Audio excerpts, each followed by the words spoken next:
Donald Trump says his administration will follow two simple rules: buy American and hire American. So how's he going to do that, and what does it mean for the Trump family business when many of his ties and shirts are made in China and daughter Ivanka's clothing line is produced overseas? Trump economic advisor and Fox News contributor Steve Moore joins me now. I'll start right with that, right? Because that's what the left is pointing to. They say, hey, how can he talk about buying American when he makes his ties overseas? But is there a difference, Steve, between being a businessman who's out to make as much profit as you potentially can in an environment that is not conducive to business here in the U.S. and being a politician, a leader who's trying to get the most activity in the U.S. economy?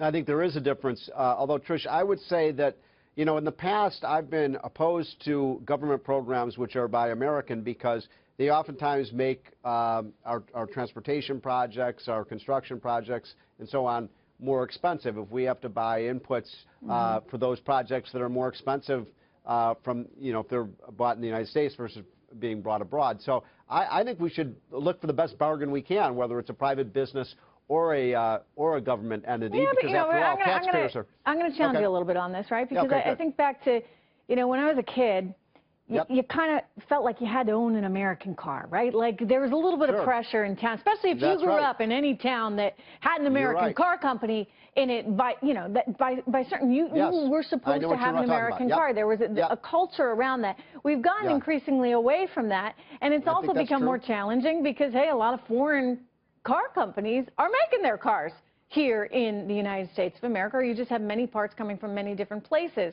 But isn't there something to that where people used to once take pride in this whole made in USA? We've increasingly gotten away from that. It's become less relevant, less important, and maybe it needs to be more important.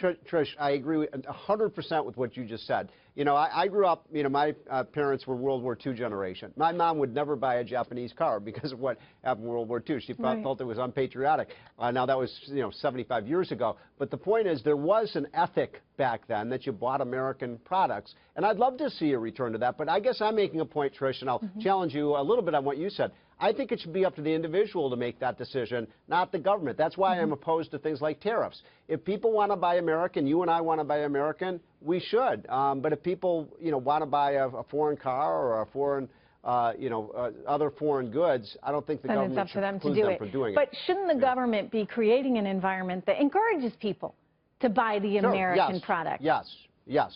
All right. Well, how do we do that? I mean, how do we do that when there's so much competition all over the world? Well, I think we do it through tax reform. We do it through regulatory reform. I'll just give you one statistic, Trish.